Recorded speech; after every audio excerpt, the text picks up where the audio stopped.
Hello class 11th। In this video हम discuss करने वाले हैं कौशल लुईस अप्रोच को। इसके प्रीवियस वीडियो में मैंने आपको बता दिया था अबाउट द लुईस लॉ, यानी कि लुईस सर ने जो भी चीज़ें हमें वहाँ पर बताई वो चीज़ें मैंने आपको इसके प्रीवियस समझा दिया है। तो आज हम जो कौशल सर ने हमें बताया है, या ये एक्चुअली के ओ है, वो कोचाल पढ़ते हैं, जो भी आप पढ़े इसे। सो जो कौशल सर हैं उन्होंने जो भी चीज़ें बताई हैं वो आज मैं यहाँ पर आपको बताने वाली हूँ। ठीक है, तो एक एक करके हम उनके पॉइंट्स को डिस्कस करते हैं। तो फर्स्ट उन्होंने जो चीज़ें बताई थी वो ये बताया था बेटा कि जो पीरियोडिक टेबल है, ठीक है, आज हम किसके बारे में कौन से लॉस को पढ़ने वाले, जो कि कौशल सर ने जो लॉस दिए उनको हम पढ़ने वाले। तो उन्होंने क्या बताया यहाँ पर कुछ बातें फर्स्ट उन्होंने बताई कि पीरियोडिक टेबल होती है ना। प्रीवियस पीरियोडिक टेबल था क्लास 10th में चैप्टर, जहाँ पे पीरियोडिक टेबल के बारे में बताया गया होगा आपको। सो पीरियोडिक टेबल्स जो है बहुत सारे एलिमेंट्स हैं, उसमें डिफरेंट टाइप्स ऑफ एलिमेंट्स हैं, जिस वजह से उनको डिफरेंट क्लासेस में या फिर डिफरेंट ऑर्बिट ब्लॉक्स में उन्हें रखा गया। सो कुछ ऐसे होते हैं जैसे एल्काइल मेटल्स, आपने पढ़ोगे एल्कली मेटल्स। सो जो एल्कली मेटल्स हैं, एल्कली मेटल्स, तो आपने पढ़ा होगा अबाउट द एल्कली मेटल्स की बहुत सारे एल्कली मेटल्स हैं एंड वो उनके लास्ट ऑर्बिट में कितने होते हैं, जस्ट 1 इलेक्ट्रॉन एक्स्ट्रा है जिसको वो डोनेट कर सकते हैं। तो एल्कली मेटल्स आपने पढ़े वहां पर। ऑल्सो नोबल गैसेस भी पढ़ी हमने नोबल गैसेस पढ़ी जो कि किसी के साथ कोई रिएक्शन नहीं कर रही है। सो वहां पर हमने क्या क्या पढ़ा, एल्कली मेटल्स पढ़े, नोबल गैसेस पढ़ी। ऑल्सो कुछ हेलोजेंस के बारे में भी पढ़ा हमने, है ना, कुछ हेलोजेंस के बारे में भी पढ़ा। सो हेलोजेंस जो हमने पढ़े वो क्या होते हैं, वो एक्चुअली उनकी जो लास्ट ऑर्बिट है वहां पर एक इलेक्ट्रॉन कम होता है। ठीक है, सो एक्चुअली जो ये बात बताना चाहते हैं सर कौशल सर, वो लुईस सर वाली बात को ही बता रहे हैं। बिकॉज कल जो मैंने आपको बताया था वहां पर Na और Cl का एग्जाम्पल लेके बताया था। तो Na क्या होता है, हमारे एल्कली मेटल्स है, और Cl क्या है, हेलोजेंस है। सो वैसे ही कुछ फिनोमिनन को बता देते हैं बट वर्ड्स अलग है, और दूसरा इंडिपेंडेंटली उन्होंने अलग अलग वर्क किया, इसलिए हम दोनों को यहाँ पर पढ़ रहे हैं। सो फर्स्ट उन्होंने बताया कि जो हमारे पीरियोडिक टेबल है उसमें डिफरेंट टाइप ऑफ एलिमेंट्स आपको देखने को मिलेंगे, जैसे एल्कली मेटल्स आपको देखने को मिल रहे हैं, नोबल गैसेस मिल रही हैं, हेलोजेंस मिलते हैं। सो ये जो डिफरेंट मैटर्स है, अब होता क्या है और जो इनमें नोबल गैसेस है, पहले तो हम नोबल गैसेस को बोल लें कि वो क्या है, वो किसी से रिएक्शन नहीं कर रही, वो टोटली इनर्ट है, वो किसी से रिएक्शन नहीं करती। क्यों इनर्ट है वो इसलिए इनर्ट है बिकॉज उनकी जो लास्ट सेल है वो कंप्लीटली फिल्ड है ना। उनकी लास्ट सेल में मैक्सिमम 8 इलेक्ट्रॉन होने चाहिए, वो कंप्लीटली फिल है। तो वो एक आइडियल सिचुएशन हो गई, एक बहुत आइडियल सी बात है कि अगर आपके पास 8 इलेक्ट्रॉन है तो आपके लास्ट सेल में अगर 8 इलेक्ट्रॉन्स हैं तो आप एक नोबल गैस हो जाओगे, और नोबल गैस होने की वजह से वो किसी के साथ भी रिएक्शन नहीं करेंगे, स्टेबल, आइसोलेटेड, आराम से, नो रिएक्शन, कुछ नहीं होगा वहां पर। बट इस नोबल गैस की सिचुएशन को गेट करने के लिए, to become like a noble gas, एक नोबल गैस की तरह बनने के लिए आपको क्या करना पड़ेगा, यहाँ जो एल्कली मेटल्स हैं और जो हेलोजेंस है उन्हें कुछ वर्क करना पड़ेगा। जैसे आप लोग को बहुत आता है कि you have to become like that, मतलब बहुत आपके कोई आइडियल होगा तो आपको उसकी तरह बनना है, तो उसकी तरह बनने के लिए आपको मेहनत करनी पड़ेगी। तो वैसे ही जो हमारे एलिमेंट्स हैं उनमें उनके लिए आइडियल हमारे नोबल गैसेस है और उनको उन्हीं की तरह बनना है। तो वो नोबल गैसेस की तरह बनने के लिए क्या करते हैं, या तो इलेक्ट्रॉन लूज करेंगे, क्या लूज करेंगे, नोबल गैस की सिचुएशन में आने के लिए या तो वो इलेक्ट्रॉन लूज करेंगे या फिर वो क्या करते हैं, इलेक्ट्रॉन गेन करेंगे, या तो वो क्या करेंगे, इलेक्ट्रॉन गेन करते हैं। बिकॉज जो हमारे एल्कली मेटल्स हैं उनके लास्ट ऑर्बिट में जस्ट 1 इलेक्ट्रॉन है, एक्स्ट्रा है। अभी मैं ऑर्बिटल सारा बता दूंगी आपको इसी वीडियो में आगे। सो जो ये एल्कली मेटल्स है इनके पास लास्ट एक ऑर्बिट में 1 इलेक्ट्रॉन एक्स्ट्रा पड़ा है, ये इसको रिलीज कर दे तो ये क्या हो जाएगा, स्टेबल। और वहीं जो हमारे हेलोजेंस है उनको कोई 1 इलेक्ट्रॉन दे देता तो वो हो जाते स्टेबल। तो इसी की वजह से, बिकॉज दोनों ही क्या बनना चाहते हैं, इनर्ट गैसेस या नोबल गैसेस के फॉर्म में कन्वर्ट होना चाहते हैं। सो खुद को बिकम स्टेबल, मोर स्टेबल बनाने के लिए, एक स्टेबिलिटी गेट करने के लिए आप कह सकते हो यहाँ पर to become stable, to become stable. Stable होने के लिए वो यहाँ पर क्या करते हैं, इलेक्ट्रॉन लूज करेंगे या इलेक्ट्रॉन गेन करेंगे। एक डिफरेंस आपको यहाँ से याद रखना है लुईस एस सर और विशाल सर के बारे के लॉस के बारे में। इन्होंने सिर्फ एक्सेप्ट और डोनेट के बारे में बातें बताई, मतलब यहाँ पर जो इन्होंने लूज और गेन टर्म यूज किया है, इन शॉर्ट एक डोनेट भी तो कर रहा है। अगर आप इलेक्ट्रॉन लूज कर रहे हो तो आप डोनेट कर रहे हो, और वो जाकर कोई और ले लेगा तो वो एक्सेप्ट कर रहा है। सो जो यहाँ पर इन्होंने बताया, और लुईस सर अगर कल का आपको याद होगा प्रीवियस वीडियो, तो आपने वहां पर देखा होगा कि मैंने बोला था कि एक इलेक्ट्रॉन डोनेट करता है और एक इलेक्ट्रॉन एक्सेप्ट करता है। बट वहां पर एक और फिनोमिनन वर्क कर रहा था, शेयरिंग का एग्जाम्पल दिया था। जैसे कार्बन, कार्बन के सेंस में क्या होता है कि कार्बन नहीं कर सकता, कार्बन 4 इलेक्ट्रॉन्स ना तो डोनेट कर पाएगा ना ही 4 उसे कोई देगा। तो लुईस सर ने शेयरिंग की भी थोड़ी बात की थी कि जो इलेक्ट्रॉन्स, जो कुछ एलिमेंट्स हैं जो शेयरिंग भी करते हैं, सिर्फ डोनेट और एक्सेप्ट का काम नहीं चल रहा, शेयरिंग का भी थोड़ा बहुत काम चलता है, ये बताया था लुईस सर ने। बट जो कौशल सर है उन्होंने शेयरिंग जैसी कोई चीज नहीं बताई। उनके अकॉर्डिंग शेयरिंग, या फिर ये कह सकते हैं कि उन्होंने जो भी फिनोमेनन बताया उसमें शेयरिंग कहीं से कुछ नहीं था।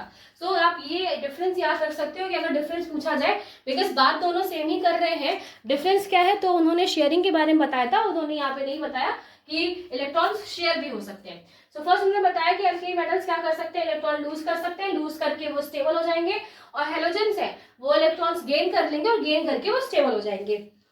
जब ये इलेक्ट्रॉन लूज करेंगे, कौन, एल्कली मेटल्स जब इलेक्ट्रॉन्स लूज करेंगे तो उनके ऊपर एक पॉजिटिव चार्ज आ जाता है, एक पॉजिटिव चार्ज आ जाएगा उनके ऊपर, और हेलोजेंस के ऊपर क्या आएगा, एक नेगेटिव चार्ज आएगा। हेलोजेंस के ऊपर एक नेगेटिव चार्ज आएगा। पॉजिटिव चार्ज क्यों आएगा, आप इस तरीके से इसे याद कर सकते हो, बिकॉज जो एल्कली मेटल्स है उनके पास जो उनके लास्ट ऑर्बिट, चलो हम एक यहाँ पे एग्जाम्पल ले लेते हैं, Na का एग्जाम्पल लेते हैं 2, 8 and 1। 2, 8, 1 है, लास्ट ऑर्बिट कौन सी हो गई इसकी, ये थर्ड ऑर्बिट, ये लास्ट हो गई, तो ये लास्ट है, और उसके पास लास्ट ऑर्बिट में कितने 1 है, तो ज्यादा है वो, इसके लिए बहुत ज्यादा है। अब आप खुद सोचो कि आपके पास अगर इनफ अमाउंट है, आपको अगर किसी को डोनेट करना है, तो आप डोनेट कब करोगे, जब आपके पास आपके जितना भी चीजें हैं, जो भी आप वर्क करते हो उसके लिए इनफ अमाउंट है आपके पास, तब आप जाके एक्स्ट्रा अमाउंट डोनेट करते हो, ठीक है। तो वही उस तरीके से आप याद कर सकते हो कि पॉजिटिव चार्ज तब आता है जब वो दे, एक तो इलेक्ट्रॉन दे भी रहा, स्टेबल भी हो जा रहा है, पॉजिटिव चीजें हैं यहाँ पर। तो यहाँ पर क्या होगा, बिकॉज उसके पास बहुत ज्यादा इलेक्ट्रॉन्स है, वो बहुत अमीर है, पॉजिटिव है, इलेक्ट्रॉन्स ले लो, एक इलेक्ट्रॉन ले लो और स्टेबल हो जाओ, तो इसीलिए क्या कर रहा है, Na ने इलेक्ट्रॉन डोनेट किया और स्टेबल हो गया, ठीक है। और इसी वजह से यहाँ पर क्या है, पॉजिटिव चार्ज आ रहा है। ऑल्सो एक और रीजन है, ठीक है, वो बाद में बताते हैं आपको, बिकॉज तब तक ये चीजें डेवलप पता नहीं थी कि क्यों, पर ठीक है, एक और रीजन होता है। नेक्स्ट, और वही जो इलेक्ट्रॉन्स गेन कर रहे हैं, इलेक्ट्रॉन्स जो गेन कर रहे होते हैं, अब पहले से उनके पास इलेक्ट्रॉन्स थे, वो एक इलेक्ट्रॉन और ले आए अपने पास, तो यहाँ पर क्या होगा, नेगेटिव चार्ज आ जाएगा। अब आप इसको इस तरीके से याद करोगे, जिनके पास कमी है वो माइनस में होते हैं ना, जिनके पास कमी है माइनस में है और उनको चाहिए, वो ले रहे हैं किसी से, तो यहाँ से आप प्लस माइनस, ये सब मैंने इसलिए बताया ताकि आप साइंस याद रख सको कि जब इलेक्ट्रॉन लूज होता है तो किसी पॉजिटिव इंसान के ने ही उसको दिया है, कि मतलब उसे डोनेट किया है फॉर देने के लिए किसी और को, और जब गेन हो रहा है यानी कोई ले रहा है, तो पहले वो कैसा था, नेगेटिव था, उसके पास था नहीं, तो वो गेन कर रहा है। सो भी मैंने इसलिए बताया ताकि इजिली याद कर सको आप इसे, ओके। सो यहाँ पर 3 चीजें बातें पता चल गई। पहले तो एल्कली, बहुत सारे पीरियोडिक टेबल से बहुत सारे एलिमेंट्स देखे आपने, जिसमें से सारे नोबल गैस की भी तरह बनना चाहते हैं या फिर स्टेबल होना चाहते हैं। स्टेबल होने के लिए वो या तो इलेक्ट्रॉन गेन करेंगे या इलेक्ट्रॉन लूज करेंगे। वो इलेक्ट्रॉन लूज करेंगे तो उनके ऊपर पॉजिटिव चार्ज आता है, एंड वहीं जब वो इलेक्ट्रॉन एक्सेप्ट कर रहे हैं तो उनके पास एक नेगेटिव चार्ज आएगा, ठीक है। तो ये इतनी बात यहाँ पे इन्होंने बता ली। अब क्या होता है कि जो पॉजिटिव एंड नेगेटिव चार्ज है जो पॉजिटिव एंड नेगेटिव चार्ज है, ये तो आप हमेशा से पढ़ते आए हो कि always positive and negative attracts to each other. Positive negative एक दूसरे को क्या करेंगे, अट्रैक्ट करेंगे। तो यहाँ पर क्या होगा, एक फोर्स ऑफ अट्रैक्शन वर्क करने लगेगा, और वो फोर्स ऑफ अट्रैक्शन क्या है, सो इन पॉजिटिव एंड नेगेटिव चार्जेस के बीच में एक इलेक्ट्रोस्टैटिक फोर्स वर्क करेगा। एंड ये जो इलेक्ट्रोस्टैटिक फोर्स है, यही क्या है, फोर्स ऑफ अट्रैक्शन। एंड जिसकी वजह से जो इलेक्ट्रॉन गेन कर रहा है या जो इलेक्ट्रॉन लूज कर रहा है, वो एलिमेंट्स क्या करते हैं, आपस में एक फोर्स के थ्रू ज्वाइन हो जाते हैं। ऑल्सो इन इलेक्ट्रोस्टैटिक फोर्स के थ्रू बनने वाले बॉन्ड्स को हम क्या बोलते हैं, इलेक्ट्रोवैलेंट बॉन्ड। ऐसे बॉन्ड्स जो किसके थ्रू बन रहे हैं, इलेक्ट्रोस्टैटिक फोर्स के थ्रू, तो उन्हें हम क्या बोलेंगे, इलेक्ट्रोवैलेंट बॉन्ड। आगे इनको हम आयोनिक बॉन्ड के नाम से जानते हैं। जब भी हम जैसे आगे आगे पढ़ेंगे तो थ्योरीज और क्लियर होती जाएंगी। सो आयोनिक बॉन्ड के नाम से हम जानते हैं बिकॉज आयन्स है यहाँ पर, positive and negative, cation and anion, है ना। सो यहाँ पर चार्जेस है प्लस माइनस की वजह से। तो जो मेटल्स हैं वो कैटायन होते हैं, पॉजिटिव चार्ज, एंड जो हेलोजेंस है वो एनायन है, नेगेटिव एनायन, पॉजिटिव कैटायन। सो ये क्या होता है, अब क्या है, कैटायन एनायन या फिर आयन्स के थ्रू बॉन्ड हो रहे हैं, उसे हम आयनिक बॉन्ड्स बोलते हैं। वो हम आगे बताएंगे आगे की थ्योरीज में। फिलहाल यहाँ पर बिकॉज एक इलेक्ट्रोस्टैटिक फोर्स उन्हें मिला, एक फोर्स ऑफ अट्रैक्शन मिल गया, और उसकी वजह से जो बॉन्ड्स बन रहे हैं उन्हें इलेक्ट्रोवैलेंट बॉन्ड बोलते हैं। तो इतनी सारी चीजें उन्होंने बताई थी, वो हमने यहाँ पर पढ़ी। अब इसको अगर मैं एक स्टेटमेंट में लिखे कहें, अगर एक स्टेटमेंट में, तो यही है कि इलेक्ट्रॉन्स लूज हो रहे हैं, इलेक्ट्रॉन गेन हो रहे हैं। इलेक्ट्रॉन लूज और गेन की वजह से पॉजिटिव नेगेटिव चार्जेस आते हैं। इन चार्जेस की वजह से वहां पर एक इलेक्ट्रोस्टैटिक फोर्स आता है, एंड इस इलेक्ट्रोस्टैटिक फोर्स की वजह से जो बॉन्ड बन रहे हैं उन्हें हम इलेक्ट्रोवैलेंट बॉन्ड बोलते हैं। सो अब इसे हम एक एग्जाम्पल्स के थ्रू समझ लेते हैं। सी Na+ और Cl-। Na क्या होता है, electronic number 11, Cl electronic number 70। Electronic configuration 2 8 1 2 8 7।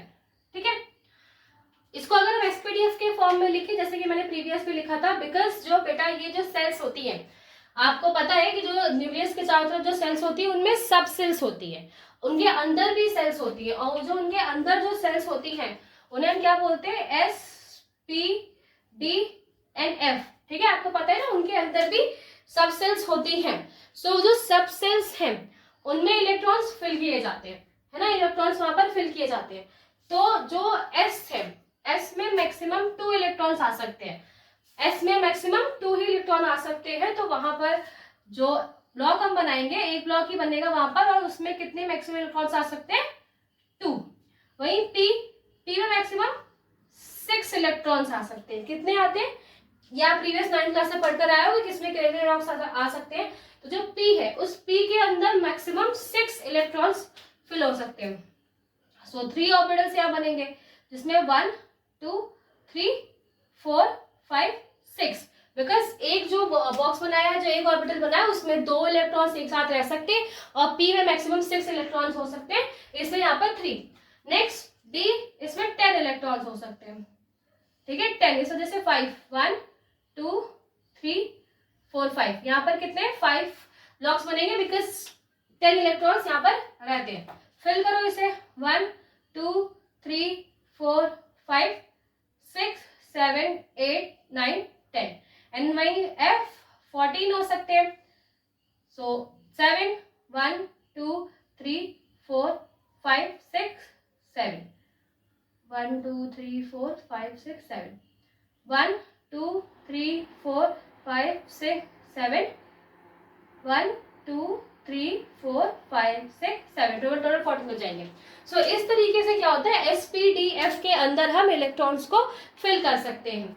S के अंदर मैक्सिमम 2, तो इस तरीके के ऑर्बिटल्स वहां पे बनेंगे। पी के अंदर मैक्सिमम 3, सॉरी पी के अंदर मैक्सिमम 6, तो वहां पे हमें 3 सब ऑर्बिटल्स बनाने की जरूरत है।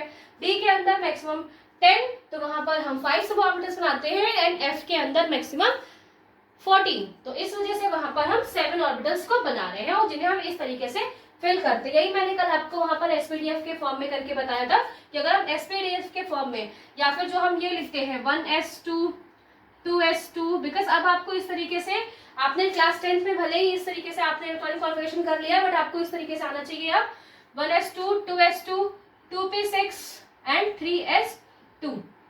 तो यहाँ पे आप देख रहे हो कि जो 2 सेकेंड ऑर्बिटल, वहां पे 2 सब ऑर्बिटल्स हैं, s पे है और p है। तो यहाँ पर s में कितने आ गए 2, यहाँ पर आ गए 6 और 6 to 8, तो यहाँ पर सेकेंड सेट कंप्लीट हो गई। ठीक है, तो ये हाइब्रिडाइजेशन मैंने कल आपको मैंने कल बताया था। और ये जो प्रिंसिपल है यानी कि 1s2 2s2 2p6 वगैरह, ये ऑफ बाउ के रूल्स के अकॉर्डिंग है, जो कि हम क्लास 9 में पढ़कर आए हैं। सो अभी फिलहाल उसको मुझे इतना नहीं बताना है, जस्ट इन्फॉर्मेशन के लिए मैंने आपको यहाँ बता दिया। तो अगर आप देखो कि यहाँ पर क्या है, Na जो है वहां पर एक इलेक्ट्रॉन उसके पास ज्यादा है और Cl के पास एक इलेक्ट्रॉन कम है। तो ये क्या करेंगे बेटा, Na क्या करेगा, Na क्या करेगा, Na प्लस में कन्वर्ट हो जाएगा और ये क्या रिलीज कर देंगे, इलेक्ट्रॉन्स।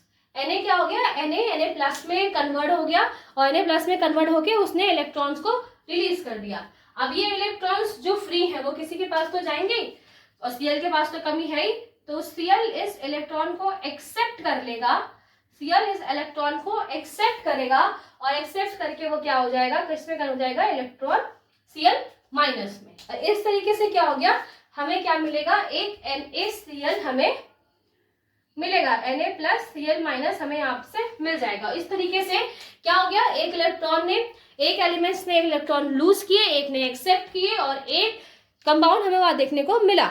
एक और एग्जांपल हम यहाँ पे देख लेते हैं, जैसे Ca और कैल्शियम और F। सो इनके बीच में क्या होगा, बिकॉज जो कैल्शियम होता है बेटा, इसके लास्ट ऑर्बिट में 2 इलेक्ट्रॉन्स होते हैं। सो लास्ट ऑर्बिट में 2 इलेक्ट्रॉन्स और वो इनको इजिली डोनेट कर सकता है। तो Ca क्या करेगा, वो इन 2 इलेक्ट्रॉन्स को लूज करके 2 पॉजिटिव चार्ज ले आएगा और 2 इलेक्ट्रॉन्स उसने रिलीज कर दिए। अब यहाँ पर 2 इलेक्ट्रॉन्स है एंड जो फ्लोरीन यहाँ पर F बना हुआ है वो मैक्सिमम एक ही इलेक्ट्रॉन्स को एक्सेप्ट कर सकता है। तो फ्लोरीन कहेगा कि इलेक्ट्रॉन एक्सेप्ट करने का मौका है, क्यों ना एक और फ्लोरीन को ले आते हैं। सो 2 फ्लोरीन हो गए और ये 2 फ्लोरीन इन दोनों ही क्या करेंगे, इन दोनों ही इलेक्ट्रॉन्स को एक्सेप्ट कर लेंगे और क्या बन जाएंगे, 2F नेगेटिव वहां पर आपको दिख जाएगा, बनता हुआ दिख जाएगा। ठीक है, ये जो फॉर्मेशन है ये कुछ इस तरीके से होगा, जहां पर Ca है और ये 2F के साथ जाकर अटैच हो जाएगा। ठीक है, और जिसमें जो आपका Ca है बेटा वो क्या है, प्लस प्लस, यहाँ पे प्लस चार्ज है और यहाँ पर माइनस, यहाँ पे माइनस। सो इसमें Ca ने क्या किए, 2 इलेक्ट्रॉन लूज किए, Ca ने क्या किया, 2 इलेक्ट्रॉन लूज किए, एक स्टेफ ने ले लिया और एक स्टेफ ने ले लिया और यहाँ पर क्या बन गया, एक CaF2 स्ट्रक्चर, CaF2 स्ट्रक्चर आपको यहाँ पर देखने को मिला। इसमें भी क्या हो रहा है कि इसमें इलेक्ट्रॉन्स डोनेट हो रहे, donate in the sense lose हो रहे और एक क्या कर रहा है, गेन कर रहा है। सो यहाँ पर इस तरीके से according to Kaushal sir electrons donate या एक्सेप्ट होते हैं। इन्होंने जो यहाँ पर पॉजिटिव चार्जेस आए, ये जो एक्सेप्ट या डोनेट होने पर, जैसे कि प्रीवियस NaCl में हो रहा था Na plus and Cl minus, so gain and accept की लूज और गेन की वजह से जो ये चार्जेस आते हैं, उन्होंने इन्हें क्या बोला, अगर पॉजिटिव है सो पॉजिटिव इलेक्ट्रोवैलेंट और अगर नेगेटिव है तो नेगेटिव इलेक्ट्रोवैलेंट। ठीक है, बिकॉज चार्जेस है, सो अगर नेगेटिव चार्जेस आ रहा है तो नेगेटिव इलेक्ट्रोवैलेंट और पॉजिटिव चार्ज है तो पॉजिटिव इलेक्ट्रोवैलेंट। एक चार्ज है, एक सिंगल चार्ज है तो कोई प्रॉब्लम नहीं है। अगर चार्जेस ज्यादा है, जैसे यहाँ पर 2 है, so positive electrovalent of 2, 2 charges से 2 बताने के लिए, और अगर सिर्फ 1 चार्ज है तो वहां पर बताने की जरूरत नहीं, पॉजिटिव इलेक्ट्रोवैलेंट और नेगेटिव इलेक्ट्रोवैलेंट वर्ड यहाँ पर यूज किया। सो ये जो इन्होंने पूरा फिनोमेना अभी तक हमने पढ़ा वो किसने बताया था, हमारे कौशल सर ने पढ़ाया था। जो प्रीवियस कल हमने बताया था वो लुइस सर ने था, और लुइस एंड कौशल दोनों ही अप्रोच को एक साथ मिलाकर ऑक्टेट रूल हुआ, उस ऑक्टेट रूल को जल्दी से हम पढ़ लेते हैं। सो लास्ट हम ऑक्टेट रूल यहाँ पे जल्दी से देखते हैं। ये ऑक्टेट रूल 1916 में दिया गया और इसके थ्रू एक नया फिनोमिनल स्टार्ट हुआ या फिर एक न्यू थ्योरी हुई जिसे हम क्या बोलते हैं, electronic theory of chemical bonding. So chemical bonding जो भी हो रही है उसके बीच में क्या इलेक्ट्रॉन्स का वर्क है, उसके बेसिस पे ये थ्योरी थी, इसीलिए electronic theory of chemical bonding इन्हें बोलते हैं। सो इस थ्योरी ऑक्टेट रूल में बोला क्या गया है कि जो एटम्स हैं या एलिमेंट्स हो गए, आयंस हो गए, जो भी चीजें हैं वो क्या करती है, 3 तरह की चीजें वहां पर वो करती है। फर्स्ट वो क्या करती है, लूज कर सकती है, क्या इलेक्ट्रॉन्स को, लूज को या डोनेट भी कह सकते हो कि वो इलेक्ट्रॉन रिलीज कर रही है, इन शॉर्ट अपने अंदर से वो इलेक्ट्रॉन रिलीज कर रही है। सेकेंड, गेन करती है, गेन कर ले या एक्सेप्ट कर ले या उसको ऐड कर ले। सो एटम्स क्या कर सकते हैं, इलेक्ट्रॉन लूज कर सकते हैं, इलेक्ट्रॉन गेन कर सकते हैं, एंड ऑल्सो जो लुईस सर ने उन्हें शेयर करने की वाली बात भी बोली थी, सो वो क्या उन्हें हम यहाँ पर रखेंगे कि वो शेयर भी कर सकते हैं। सो तीन तरह की चीजें यहाँ पे बताई गई कि इलेक्ट्रॉन लूज हो सकते हैं, लूज किए जा सकते हैं, इलेक्ट्रॉन गेन हो सकते हैं, इलेक्ट्रॉन शेयर भी हो सकते हैं। एंड ये शेयर लूज वगैरह क्यों हो रहा है, to get octet state, octet state को गेट करने के लिए, ऑक्टेट स्टेज के फिनोमेना में पहुंचने के लिए, यानी जो लास्ट शेल है उसमें मैक्सिमम 8 इलेक्ट्रॉन्स करने के लिए जो एटम्स हैं वो इलेक्ट्रॉन को गेन करते हैं, उन्हें एक्सेप्ट करते हैं, लूज करते हैं, एंड ऑल्सो शेयरिंग भी करते हैं, जिसकी वजह से वो ऑक्टेट स्टेज को पाले, यानी कि जो उनका लास्ट ऑर्बिट है उसमें मैक्सिमम 8 इलेक्ट्रॉन्स वहां पर आ जाए। तो इसके लिए वो ये सारी चीजें करते हैं। एंड यही रूल जिसके थ्रू ये बताया गया कि by the losing of electron, by the gaining of electron, and by the sharing of electron, and every elements, every atom want to get octet state, and this rule is called octet rule। बेटा एक बात याद रखिएगा कि ये जो rule दिया गया था 1916, तो उस टाइम सारे एलिमेंट्स तो नहीं पता थे, लेकिन फिर भी आपको यहाँ तक जितने पढ़ने हैं उनके अकॉर्डिंग ये ऑक्टेट रूल ओके है। बिकॉज आप अगर इलेक्ट्रॉनिक कॉन्फ़िगरेशन बहुत बड़े नंबर का निकालोगे 110, 117, तो वहाँ पर 80 थोड़ी ना होंगे, वहाँ तक बहुत सारे एलिमेंट्स आपको मिलेंगे, 32 इलेक्ट्रॉन्स मिलेंगे, 18 भी मिलते हैं, तो वहाँ पर भी बहुत सारे फिनोमेना है। बट अभी आपको जितना पढ़ना है वो आप ये पढ़िए कि लास्ट शेल में मैक्सिमम 8 इलेक्ट्रॉन हो जाए, और वो 8 इलेक्ट्रॉन्स को ही गेट करने के लिए लूज कर रहे हैं, गेन कर रहे हैं, और ऑल्सो शेयरिंग कर रहे हैं। और शेयरिंग किसने बोला था, लुईस सर ने, कौशल सर ने शेयरिंग की कोई बात नहीं की थी, तो ये एक रेफरेंस आप यहाँ से याद रख सकते हो। सो फर्स्ट अप्रोच हमारी यहाँ से कंप्लीट होती है। आई होप आपको ये दोनों ही वीडियोस समझ में आए होंगे। अगर आपको वीडियो समझ में आए, अच्छे लगे तो आप लाइक करें और ऑल्सो सब्सक्राइब माई चैनल।